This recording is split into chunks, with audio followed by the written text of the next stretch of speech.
ನಮಸ್ಕಾರ. ಶ್ರೀಮಾತ್ರೇ ನಮಃ. ಇವತ್ತು ಲಲಿತಾ ಸಹಸ್ರನಾಮದ ಮೊದಲನೇ ಶ್ಲೋಕ, ಅಂದರೆ ಮೊದಲನೇ 2 ಸಾಲುಗಳು. ಶ್ರೀಮಾತಾ ಶ್ರೀ ಮಹಾರಾಜ್ಞಿ ಶ್ರೀಮತ್ ಸಿಂಹಾಸನೇಶ್ವರಿ ಚಿದಗ್ನಿಕುಂಡ ಸಂಭೂತ ದೇವ ಕಾರ್ಯ ಸಮುದ್ಯತ. ಈ 2 ಸಾಲುಗಳಲ್ಲಿ 5 ನಾಮಗಳಿವೆ. ಲಲಿತಾ ಸಹಸ್ರನಾಮದ ಪ್ರತಿಯೊಂದು ನಾಮವನ್ನು ನಾವು ತುಂಬಾ ಆಳವಾಗಿ, ತುಂಬಾನೇ ಅದರ ಬಗ್ಗೆ ಇನ್ನ ಜಾಸ್ತಿ ನಾವದನ್ನ ಅನುಭವಿಸಿ ಅದರಲ್ಲಿ ಲೀನರಾಗಿ ಇನ್ನ ಜಾಸ್ತಿ ತಿಳ್ಕೋಬಹುದು.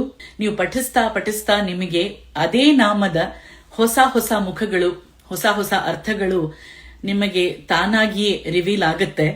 ನಾನೆಂಥ ಪಾಂಡಿತ್ಯನೂ ನನಗಿಲ್ಲ, ಹಾಗಾಗಿ ನಾವು ಸುಮ್ಮನೆ ಹತ್ರ ಹೋಗಿ ಇಣುಕಿ ನೋಡ್ಬಿಟ್ಟು ಬರೋಣ. ಶ್ರೀಮಾತಾ ಎತ್ತಿದ ತಕ್ಷಣ ದೇವಿನ ನಮಗೆ ಅಮ್ಮ, ತಾಯಿ ಅಂತ ಇಂಟ್ರೊಡ್ಯೂಸ್ ಮಾಡ್ತಾ ಇದ್ದಾರೆ. ಈಗ ಒಬ್ರನ್ನ ನಿಮಗೆ ಪರಿಚಯ ಮಾಡಿಕೊಡ್ತಾ ಇದ್ದಾರೆ. ಅವರು ತುಂಬಾ ಹೈ ಪೋಸ್ಟ್ ಅಲ್ಲಿ ಇದ್ದಾರೆ. ಅವರು ಒಂದು ಕಂಪನಿಯ CTO ಅಥವಾ CEO, ಅಥವಾ ಅವರು ಒಂದು ಸ್ಟೇಟ್ಗೆ ಗವರ್ನರ್, ಚೀಫ್ ಮಿನಿಸ್ಟರ್ ಅಂತ ನಿಮ್ಗೆ ಇಂಟ್ರೊಡ್ಯೂಸ್ ಮಾಡಿದಾಗ ನಿಮ್ಮ ರಿಯಾಕ್ಷನ್ ಎತ್ತಿದ ತಕ್ಷಣ ಹೇಗಿರುತ್ತೆ? ಓ ಅಂತ ನಮಗೆ ಒಂದು ಮರ್ಯಾದೆ, ಒಂದು ಗೌರವ ಅದು ಬಂದು, ಹಾಗಾಗಿ ನಾವು ಒಂದು ರೆಸ್ಪೆಕ್ಟ್ಫುಲ್ ಡಿಸ್ಟೆನ್ಸ್ ಮೇಂಟೈನ್ ಮಾಡಿ ಸ್ವಲ್ಪ ಫಾರ್ಮಲ್ ಆಗಿರ್ತೀವಿ. ಬಟ್ ಇಲ್ಲಿ ದೇವಿಯ ಪರಾಕ್ರಮಗಳನ್ನ, ಅವಳ ಮಹಿಮೇನ, ಉದಾತ್ತವಾದ ಅವಳ ಗುಣಗಳು, ಅವಳ ಕರುಣೆ ಎಲ್ಲ ನಮಗೆ ಹೇಳಕ್ ಸ್ಟಾರ್ಟ್ ಮಾಡಿದ್ರೆ ನಮ್ಗೇನಾಗತ್ತೆ? ಓ ಎಂಥ ದೊಡ್ಡ ದೇವಿ, ಓ ಅಂತ ನಾವು ಹಾಗೆ ಅನ್ಕೋತೀವಿ. ಹಾಗಲ್ಲದೆ ನಮಗೆ ಎತ್ತಿದ ತಕ್ಷಣ ಅಮ್ಮ ಅಂತ ಹೇಳ್ತಿದ್ದಾರೆ. ಒಂದು ಅಮ್ಮನಿಗಿಂತ ಕ್ಲೋಸ್ ಆಗಿರೋ ರಿಲೇಶನ್ಶಿಪ್ ಏನಿರಕ್ ಸಾಧ್ಯ? ನೀವೇ ಹೇಳಿ.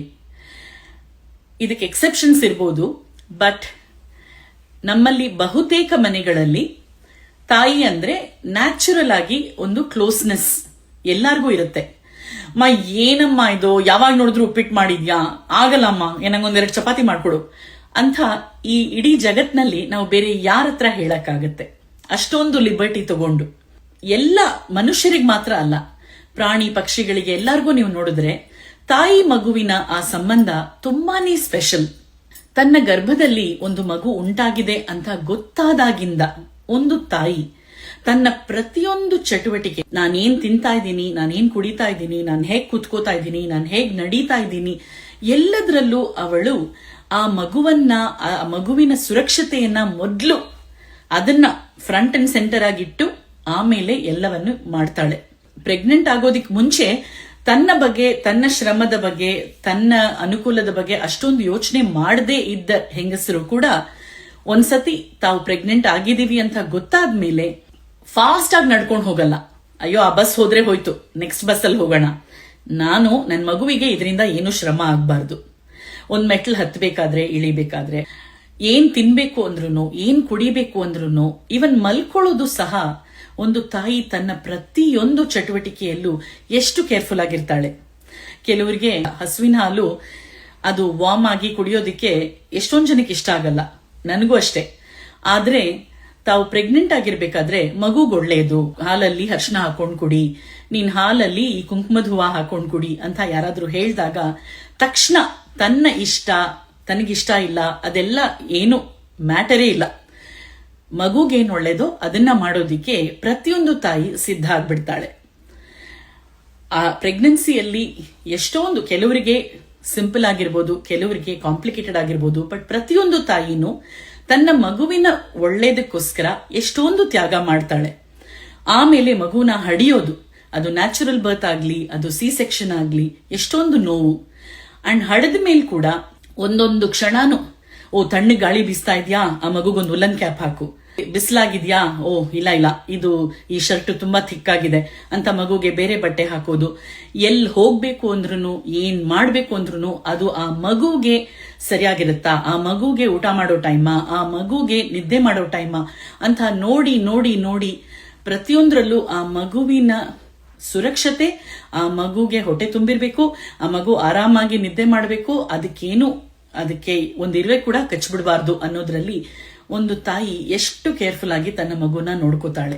ಚಿಕ್ಕ ಮಗುವಾಗಿದ್ದಾಗ ಮಾತ್ರ ಅಲ್ಲ, ಆಮೇಲೂ ಮಕ್ಕಳು ಬೆಳೀತಾ ಬೆಳೀತಾ ಒಂದು ತಾಯಿಯ ಅಕ್ಕರೆ ಕಾಳಜಿ ತನ್ನ ಮಕ್ಕಳ ಮೇಲೆ ಯಾವಾಗ್ಲೂ ಇರುತ್ತೆ. ಪಿತ್ರ ನಿರ್ಭಲ್ಸಿತೋ ಬಾಲಃ ಮಾತ್ರೇಯ ಆಶ್ವಾಸಿತೋಖಿಲ. ತಂದೆ ಮಕ್ಕಳನ್ನ ಡಿಸಿಪ್ಲಿನ್ಡ್ ಆಗಿ ಬೆಳೆಸಬೇಕು ಅಂತ ಯೋಚನೆ ಮಾಡ್ತಾರೆ. ತಾಯಿ ಆ ಮಗುವಿಗೆ ಆಶ್ವಾಸನೆ, ಸಾಂತ್ವನ, ಪ್ರೀತಿ ಅದನ್ನ ಮೊದಲು ಕೊಡ್ತಾಳೆ. ತಾಯಿ ಮಕ್ಕಳನ್ನ ಪ್ರೀತಿಯಿಂದ ಮುದ್ದು ಮಾಡಿ ಕೆಡಿಸ್ಬಿಡ್ತಾರೆ ಅಂತ ಅಲ್ಲ ಇದರ ಅರ್ಥ. ಒಂದು ತಂದೆ ನೀನು ಕೆಲಸನ ಮೊದಲು ಮುಗಿಸ್ಬಿಟ್ಟು ಆಮೇಲೆ ಊಟ ಮಾಡು ಅಂತಾರೆ. ಆದ್ರೆ ತಾಯಿ ಮೊದಲು ಊಟ ಮಾಡ್ಬಿಡೋ, ಆಮೇಲೆ ಕುತ್ಕೊಂಡು ನೀನ್ ಹೋಮ್ವರ್ಕ್ ಮಾಡ್ಕೋ, ಆಮೇಲೆ ನೀನ್ ರಾತ್ರಿ 12 ಗಂಟೆ ತನಕ ಬೇಕಾದ್ರೆ ಕುತ್ಕೊಂಡು ಓದು, ಊಟ ಮಾಡ್ಬಿಡು, ಹಸ್ಕೊಂಡಿರ್ಬೇಡ ಅಂತ ಮೊದಲು ಹೇಳ್ತಾಳೆ ಅಲ್ವಾ. ಆ ತಾಯಿಯ ಹೃದಯನೇ ಹಾಗೆ. ಕುಪುತ್ರೋ ಜಾಯೇತ ಕ್ವಚಿದಪಿ ಕುಮಾತ ನ ಭವತಿ. ಈ ಲೋಕದಲ್ಲಿ ಕೆಟ್ಟ ಮಗ ಕೆಟ್ಟ ಮಗಳು ಇರಬಹುದು, ಆದ್ರೆ ಕೆಟ್ಟ ತಾಯಿ ಅಂತ ಇಲ್ವೇ ಇಲ್ಲ. ಇದು ಒಂದು ಮನುಷ್ಯ ತಾಯಿಗೂ ಮಗುವಿಗೂ ಇರೋ ಸಂಬಂಧ. ಆದ್ರೆ ನೀವು ಬೇರೆ ಪ್ರಾಣಿ ಪಕ್ಷಿಗಳಲ್ಲಿ ನೋಡಿದ್ರು ಒಂದೊಂದು ಜಾತಿಯಲ್ಲಿ ಬೇರೆ ಬೇರೆ ತರ. ಕೆಲವು ಬರೀ ಮೊಟ್ಟೆ ಇಟ್ಬಿಟ್ಟು ಹೊಟ್ಟೋಗ್ಬಿಡುತ್ತೆ. ಕೆಲವು ಸ್ಪೀಶೀಸ್ ಅಲ್ಲಿ ನೀವು ನೋಡಿದ್ರೆ ಆ ಮೊಟ್ಟೆನ ಆರೈಕೆ ಮಾಡಿ ಆ ಮಗು ಆಚೆ ಬಂದು ಆ ಮಗುಗೆ ತಿನ್ನಿಸಿ ಅದಕ್ಕೆ ಹಾರಾಡೋದಿಕ್ಕೆ ಹೇಳ್ಕೊಟ್ಟು ಎಲ್ಲ ಮಾಡಿದ್ಮೇಲೆ ಆ ತಾಯಿ ಅವಳ ಜವಾಬ್ದಾರಿ ಆಗೋಗುತ್ತೆ. ಆದ್ರೆ ಮನುಷ್ಯರಲ್ಲಿ ನೀವು ನೋಡಿದ್ರೆ ತಾಯಿ ಮಗುವಿನ ಸಂಬಂಧ, ಆ ಪ್ರೀತಿ, ಆ ತಾಯಿ ಇರೋ ತನಕನೂ, ತಾಯಿ ಹೋದ್ಮೇಲೆ ಅವಳ ನೆನಪುಗಳು ಮಾತ್ರ ಇರುತ್ತೆ. ಆಮೇಲೆ ಒಂದಿನ ಆ ಮಗುನು ದೊಡ್ಡವರಾಗಿ ಅವರು ಹೋದ್ಮೇಲೆ ಅಷ್ಟೇ, ಇವರಿಬ್ಬರ ಸಂಬಂಧ ಅಲ್ಲಿಗೆ ಮುಗ್ದೋಯ್ತು. ಅವ್ರು ಯಾರೋ ನಾವ್ಯಾರೋ. ಈ ಜನ್ಮದಲ್ಲಿ ತಾಯಿ ಮಗು ಅಂತ ಸಂಬಂಧ ಇರ್ಬೇಕಾದ್ರೇನೆ ನಮಗೆ ತಾಯಿ ಅಂದ್ರೆ ಅಷ್ಟೊಂದು ಪ್ರೀತಿ, ಅಷ್ಟೊಂದು ಸ್ಪೆಷಲ್ ರಿಲೇಶನ್ಶಿಪ್, ಇದು ಅಷ್ಟೊಂದು ಸ್ಪೆಷಲ್ ಬಾಂಡ್. ಇದಕ್ಕಿಂತ ಮಿಗಿಲಾದ ಒಂದು ಸಂಬಂಧ ಇಲ್ವೇ ಇಲ್ಲ. ಹಾಗಿರ್ಬೇಕಾದ್ರೆ ಪ್ರತಿಯೊಂದು ಜನ್ಮದಲ್ಲೂ ಮೊದಲಿಂದಾನು ಯಾವಾಗಲೂ ಅವಳು ನಮ್ಮ ಮಾತೆ. ಲಲಿತಾ ಸಹಸ್ರನಾಮದಲ್ಲಿ ದೇವಿಯನ್ನ ಅಮ್ಮ ಅಂತ ಸೂಚಿಸುವ ಎಷ್ಟೋ ನಾಮಗಳಿವೆ. ಮಾತಾ, ಜನನಿ, ಅಂಬಾ, ಅಂಬಿಕಾ, ಭವಾನಿ, ಐ, ಪ್ರಸೂತಿ, ಪ್ರಸವಿತ್ರಿ, ಧಾತ್ರಿ, ಎಷ್ಟೋ ನಾಮಗಳು. ಅವಳು ನಮ್ಮನ್ನ ಪ್ರತಿಯೊಂದು ಜನ್ಮದಲ್ಲೂ ನಮಗೆ ತಾಯಿಯಾಗಿದ್ದು, ಮನುಷ್ಯರಿಗೆ ಮಾತ್ರ ಅಲ್ಲ, ಬರೀ ಜೀವರಾಶಿಗಳಿಗೆ ಮಾತ್ರ ಅಲ್ಲ, ಚರಾಚರಗಳಿಗೂ ಅವಳೇ ತಾಯಿ. ವಿಶ್ವಮಾತಾ, ಜಗಜ್ಜನನಿ, ಆ ಬ್ರಹ್ಮ ಕೀಟ ಜನನಿ, ಬ್ರಹ್ಮ ಇಂದ ಹಿಡಿದು ಒಂದು ಚಿಕ್ಕ ಕೀಟದ ತನಕ ಅವಳೇ ತಾಯಿ. ಈ ಜಗತ್ತಿನಲ್ಲಿ ಯಾವ್ದ್ಯಾವ್ದೋ ಮೂಲೆಯಲ್ಲಿ, ಪೋಲಾರ್ ರೀಜನ್ಸ್ ಅಲ್ಲಿ, ಅಷ್ಟು ಐಸ್ ಅಲ್ಲಿ, ಸ್ನೋನಲ್ಲಿ, ಒಂದು ತೊಟ್ಟು ನೀರು ಸಿಗದೆ ಇರೋ ಮರುಭೂಮಿಯಲ್ಲಿ, ಸಮುದ್ರದ ಕೆಳಗಡೆ, ಯಾವುದೋ ದೊಡ್ಡ ಪರ್ವತದ ಮೇಲೆ, ಇಲ್ಲೆಲ್ಲ ಹೇಗಪ್ಪ ಇವೆಲ್ಲ ಬದುಕುತ್ತವೆ, ಇದಕ್ಕೆ ಏನ್ ಊಟ ಸಿಗುತ್ತೆ ಅಂತ ನಾವ್ ಅನ್ಕೋತೀವಿ. ಕಲ್ಲಿನಲ್ಲಿ ಹುಟ್ಟಿ ಕೂಗುವ ಕಪ್ಪೆಗೆ ಅಲ್ಲಲ್ಲಿಗಾಹಾರ ವಿತ್ತವನು ಯಾರು, ಪುಟ್ಟಿಸಿದ ಸ್ವಾಮಿತಾ ಹೊಣೆಗಾರನಾಗಿರಲು ಕೊಟ್ಟು ರಕ್ಷಿಪನಿದಕ್ಕೆ ಸಂದೇಹ ಬೇಡ, ತಲ್ಲಣಿಸದಿರು ಕಂಡ್ಯ ತಾಳು ಮನವೇ. ಒಂದು ಮನುಷ್ಯ ತಾಯಿ ಮಗು ತನ್ನ ಗರ್ಭದಲ್ಲಿರ್ಬೇಕಾದ್ರೆ ಅಂಬಿಲಿಕಲ್ ಕಾರ್ಡ್, ಹೊಕ್ಕಳ ಬಳ್ಳಿಯ ಮೂಲಕ ಆ ಮಗುವಿಗೆ ಎಲ್ಲ ವಿಧವಾದ ಪೋಷಕಾಂಶಗಳು ಹೋಗುತ್ತೆ. ತಾಯಿ ಶ್ವಾಸ ಮಾಡೋ ಆ ಆಕ್ಸಿಜನ್ ಕೂಡ ಹೊಕ್ಕಳ ಬಳ್ಳಿಯ ಮೂಲಕ ಆ ಮಗುವಿಗೆ ಹೋಗುತ್ತೆ. ಆದ್ರೆ ಒಂದ್ಸತಿ ಮಗು ಹುಟ್ಟಿದ ಮೇಲೆ ತಾಯಿ ಮಗು ಇಬ್ರು ಬೇರೆ ಬೇರೆ ಎಂಟಿಟೀಸ್. ಮಗು ಚೆನ್ನಾಗಿ ಹೊಟ್ಟೆ ತುಂಬಾ ಹಾಲು ಕುಡಿದ್ಬಿಡ್ತು ಅಂತ ಅಂದ್ರೆ ತಾಯಿಗೆ ಹಸಿವೆ ಆಟೋಮ್ಯಾಟಿಕ್ ಆಗಿ ಹೋಗ್ಬಿಡಲ್ಲ, ಅವಳು ಊಟ ಮಾಡಬೇಕು. ತಾಯಿ ಒಂದ್ ಮಾತ್ರೆ ಹಾಕೊಂಡ್ರೆ ಮಗುವಿಗೆ ಜ್ವರ ಹೊಟ್ಟೋಗಲ್ಲ. ಇಬ್ರು ಬೇರೆ ಬೇರೆ ಮನುಷ್ಯರು, ಅವರು ಎರಡು ಬೇರೆ ಬೇರೆ ಯುನೀಕ್ ಇಂಡಿವಿಜುವಲ್ಸ್. ಒಂದು ಮನುಷ್ಯ ತಾಯಿಯಿಂದ ನಮ್ಮ ಎಲ್ಲಾ ಕಷ್ಟಗಳನ್ನು ಪರಿಹಾರ ಮಾಡೋಕೆ ಆಗೋಲ್ಲ. ಎಷ್ಟೇ ನಮ್ಮ ತಾಯಿ ನಮ್ಮನ್ನ ಚೆನ್ನಾಗಿ ನೋಡ್ಕೊಂಡ್ರು, ಬೆಳಗ್ಗೆ 8 ಗಂಟೆಗೆ ಮಗುನ ಹೋಗಿ ಸ್ಕೂಲಲ್ಲಿ ಬಿಟ್ಬಿಟ್ಟು ಬಂದ್ಮೇಲೆ ಸಂಜೆ 3:30-4 ಗಂಟೆಗೆ ಆ ಮಗುನ ಪಿಕಪ್ ಮಾಡೋ ತನಕ ಆ ಮಗುಗೆ ಯಾರಾದ್ರೂ ಬೈದ್ರ, ಯಾರಾದ್ರೂ ಆ ಮಗುನ ನೂಕ್ಬಿಟ್ರ, ಇದ್ರ ಮೇಲೆಲ್ಲ ಒಂದು ತಾಯಿಗೆ ಕಂಟ್ರೋಲ್ ಇರೋದೇ ಇಲ್ಲ. ತನ್ನ ಮಗುನ ಚೆನ್ನಾಗಿ ತಯಾರು ಮಾಡಿ, ಚೆನ್ನಾಗಿ ಹೋಮ್ವರ್ಕ್ ಎಲ್ಲ ಮಾಡ್ಕೊಂಡು ಹೋಗು, ಟೀಚರ್ ಹೇಳಿದ ಮಾತು ಕೇಳು, ಯಾರ ಹತ್ರನೂ ಜಗಳ ಮಾಡಬೇಡ ಅಂತೆಲ್ಲ ಹೇಳಿ, ಒಳ್ಳೆ ಬುದ್ಧಿ ಹೇಳಿ ಕಳ್ಸಕ್ಕಾಗತ್ತೆ ಅಷ್ಟೇ. ಆದ್ರೆ ನಮ್ಮ ಕರ್ಮ ಅಂತ ಏನಿರುತ್ತೆ ಅದನ್ನ ನಾವು ಅನುಭವಿಸ್ಲೇಬೇಕಾಗತ್ತೆ. ನಮಗೆ ಒಂದು ತಾಯಿಯಾಗಿ ಆಶೀರ್ವಾದ ಕೊಡೋದನ್ನ ಬಿಟ್ರೆ, ಅಥವಾ ನಮಗೋಸ್ಕರ ದೇವ್ರ ಹತ್ರ ಬೇಡ್ಕೊಳ್ಳೋದನ್ನ ಬಿಟ್ರೆ, ಒಂದು ತಾಯಿಯಿಂದ ಇನ್ನೇನ್ ಮಾಡಕ್ ಸಾಧ್ಯ ನಮ್ಮ ಕಷ್ಟಗಳನ್ನ ನಿವಾರಣೆ ಮಾಡೋಕೆ? ಆದ್ರೆ ಅವಳು ಶ್ರೀಮಾತ. ಆ ಶ್ರೀ ಅನ್ನೋ ಪ್ರಿಫಿಕ್ಸ್ ಅಲ್ಲಿ ಏನಕ್ಕೆ ಕೊಟ್ಟಿದೆ ಅಂತಂದ್ರೆ, ಅವಳು ಶ್ರೇಷ್ಠವಾದ, ಉತ್ತಮವಾದ, ಉನ್ನತವಾದ, ವಿಶೇಷವಾದ ತಾಯಿ. ಅವಳು ಈ ಜನ್ಮದಲ್ಲೂ ನಮಗೆ ತಾಯಿ, ಹೋದ್ ಜನ್ಮದಲ್ಲಿ, ಅದಕ್ ಮುಂಚೆ, ಇನ್ನು ಮುಂದಿನ ಜನ್ಮದಲ್ಲಿ, ಯಾವಾಗಲೂ ಪರ್ಮನೆಂಟ್ ಆಗಿ ಅವಳು ನಮ್ಮ ತಾಯಿ. ಅವಳು ನಮ್ಮನ್ನ ನೋಡ್ಕೊಳ್ತಾಳೆ. ಅವಳು ನಾವ್ ಎಲ್ಲಿದ್ರು, ನಾವ್ ಯಾವ ಪರಿಸ್ಥಿತಿಯಲ್ಲಿದ್ರು, ನಮ್ಗೇನ್ ಆಗ್ತಾ ಇದೆ, ನಾವೇನ್ ಅನ್ಕೋತಾ ಇದೀವಿ ಮನಸ್ಸಲ್ಲಿ, ಎಲ್ಲ ಅವಳಿಗೆ ಗೊತ್ತು. ಅದಕ್ಕೆ ಅವಳು ಶ್ರೀಮಾತ, ದ ಸುಪ್ರೀಂ ಮದರ್. ತಾಯಿ ಮಗುವಿನ ಸಂಬಂಧದ ಇನ್ನೊಂದು ಸ್ಪೆಷಾಲಿಟಿ ಏನಂದ್ರೆ, ನಾವು ಎಷ್ಟೇ ಸತಿ ತಪ್ಪು ಮಾಡಿದ್ರು ನಾವು ಸಾರಿ ಅಮ್ಮ, ನಾನು ಆ ಥರ ಮಾತಾಡಬಾರ್ದಾಗಿತ್ತು ಅಂತ ಹೇಳಿದಾಗ ಮತ್ತೆ ಮತ್ತೆ ಆ ತಾಯಿ ನಮ್ಮನ್ನ ಕ್ಷಮಿಸ್ತಾಳೆ. ಭೂಮೌ ಸ್ಖಲಿತ ಪಾದಾನಾಂ ಭೂಮಿರೇವಾ ಅವಲಂಬನಂ ತ್ವೈಜಾತ ಅಪರಾಧಾನಾಂ ತ್ವಮೇವ ಶರಣಂ ಶಿವೆ. ಭೂಮಿ ಮೇಲೆ ಒಂದು ಕಲ್ಲಿನಲ್ಲಿ ನಮ್ಮ ಕಾಲ್ನ ನಾವು ತಗಲ್ಸ್ಕೊಂಡ್ಬಿಟ್ರೆ ಅಂತ ನೋವಲ್ಲಿ ಅಂತೀವಿ. ಮತ್ತೆ ಅದೇ ಭೂಮಿ ಮೇಲೇನೆ ಕೂತ್ಕೊಂಡು ನಾವು ಆ ಬೆರಳಿಗೆ ಆರೈಕೆ ಮಾಡ್ತೀವಿ. ಹಾಗೇನೆ ಅಮ್ಮ, ನಿನಗೇನಾದ್ರೂ ನಾನು ತಪ್ಪು ಮಾಡಿದ್ರೆ, ನಿನ್ನ ಮನಸ್ಸನ್ನ ನಾನು ನೋಯಿಸಿದ್ರೆ ದಯವಿಟ್ಟು ನೀನೇ ನನ್ನ ಕ್ಷಮಿಸ್ಬೇಕು ಅಂತ ಆದಿಶಂಕರಾಚಾರ್ಯರು ಸೌಂದರ್ಯ ಲಹರಿಯ ಪ್ರಾರಂಭದಲ್ಲಿ ಈ ಶ್ಲೋಕವನ್ನ ದೇವಿಯನ್ನ ಕುರಿತು ರಚಿಸಿದ್ದಾರೆ. ಹಾಗೇನೆ ನಮ್ಮಮ್ಮ ನಮ್ಮನ್ನ ಮತ್ತೆ ಮತ್ತೆ ಕ್ಷಮಿಸೋ ಹಾಗೆ ಆ ದೇವಿ ಕೂಡ ನಾವು ಮಾಡೋ ಎಷ್ಟೋ ತಪ್ಪುಗಳನ್ನ, ಎಷ್ಟೋ ಪಾಪಗಳನ್ನ, ಎಷ್ಟೋ ಅಧರ್ಮಗಳನ್ನ ನಾವು ಸಿನ್ಸಿಯರ್ ಆಗಿ ಒಳ್ಳೆ ಮನಸ್ಸಿನಿಂದ ನಾವು ಕ್ಷಮಾಪಣೆ ಕೇಳಿ ನಾವು ಬೇಡ್ಕೊಂಡಾಗ ಮತ್ತೆ ಮತ್ತೆ ನಮಗೆ ಒಂದು ಚಾನ್ಸ್ ಅನ್ನ, ಮತ್ತೆ ನಮ್ಮನ್ನ ನಂಬಿ ನಾವು ಸರಿಯಾಗಿರ್ತೀವಿ, ನಾವು ಮತ್ತೆ ಆ ತಪ್ಪನ್ನ ಮಾಡಲ್ಲ ಅಂತ ನಂಬಿ ಅವಳು ನಮ್ಮನ್ನ ರಕ್ಷಿಸ್ತಾನೆ ಇದ್ದಾಳೆ. ಈ ಶ್ರೀಮಾತಾ ಅನ್ನೋ ನಾಮ ದೇವಿ ಮಾಡುವ ಸೃಷ್ಟಿ ಅನ್ನ ಸೂಚಿಸುತ್ತೆ. ಎರಡನೇ ನಾಮ ಶ್ರೀ ಮಹಾರಾಜ್ಞಿ. ಇದು ಅವಳ ಪರಿಪಾಲನೆ ಅಥವಾ ಸ್ಥಿತಿ ಅನ್ನೋ ಆ ಕಾರ್ಯವನ್ನ ಸೂಚಿಸೋ ನಾಮ ಆಗುತ್ತೆ. ಮಹಾರಾಜ್ಞಿ, ಮಹಾರಾಣಿ, ಚಕ್ರವರ್ತಿನಿ. ಈ ಮಹಾ ಅನ್ನೋ ಶಬ್ದನ ನೀವು ಆಪೋಸಿಟ್ ಆಗಿ ಓದಿದ್ರೆ ಅದು ಅಹಂ ಆಗುತ್ತೆ. ನಮ್ಮ ಅಹಂ, ನಮ್ಮ ಅಹಂಕಾರವನ್ನ, ನಾನೇ ಇವ್ರಿಗೆ ಕೆಲಸ ಕೊಡಿಸಿದ್ದು, ನಾನೇ ಈ ಮಗುನ ಓದಿಸಿದ್ದು, ನಾನೇ ಇದನ್ನ ಮಾಡಿದ್ದು ಅಂತ ನಾವ್ ಯಾವಾಗ ನಮ್ಮ ಈಗೋನ ಮತ್ತೆ ಮತ್ತೆ ಇನ್ನೂ ಎಣ್ಣೆ ಹಾಕಿ ಉರಿಸ್ತಾನೆ ಇರ್ತೀವಿ, ಅಲ್ಲಿ ತನಕ ಅವಳನ್ನ ಕಂಡುಕೊಳ್ಳೋದು ತುಂಬಾ ಕಷ್ಟ. ನಮ್ಮ ಈ ಅಹಂ, ಈ ಅಹಂಕಾರವನ್ನ ಅವಳ ಪಾದಗಳಲ್ಲಿ ಸಮರ್ಪಣೆ ಮಾಡಿ ಎಲ್ಲ ಅವಳಿಂದಾನೆ. ನಾನ್ ಯಾರೋ ಒಬ್ರಿಗೆ ಒಂದು ಒಳ್ಳೇದ್ ಮಾಡಕ್ ಆಯ್ತು ಅಂತಂದ್ರೆ ಅದು ಅವಳು ನನಗೆ ಕೊಟ್ಟಿರೋ ಅವಕಾಶ, ಅವಳು ನನಗೆ ಕೊಟ್ಟಿರೋ ಸೌಭಾಗ್ಯ, ಅದೊಂದು ಆಪರ್ಚುನಿಟಿ ದೇವ್ರು ಕೊಟ್ಟಿರೋದು ಅಂತ ನಾವು ಅದನ್ನ ವಿನಮ್ರತೆಯಿಂದ ಯಾವಾಗ ರಿಯಲೈಸ್ ಮಾಡ್ತೀವಿ, ಆಗ ಅವಳು ಮೆಚ್ಚಿ ನಮಗೆ ತನ್ನ ಕರುಣೆನ ತೋರಿಸ್ತಾಳೆ. ಸೃಷ್ಟಿಸಿರೋಳು ಅವಳೇ, ನಮ್ಮನ್ನ ನೋಡ್ಕೊಳ್ತಾ ಇರೋಳು ಅವಳೇ. ಈ ಪರಿಪಾಲನೆಯಲ್ಲಿ ನಮಗೆ ಮನುಷ್ಯರಿಗೆ ಬೇಕಾದ ಚತುರ್ವಿಧ ಪುರುಷಾರ್ಥಗಳು, ಧರ್ಮ, ಅರ್ಥ, ಕಾಮ, ಮೋಕ್ಷ, ಇವು 4 ಅವಳೇ ಕೊಡಬಲ್ಲಳು.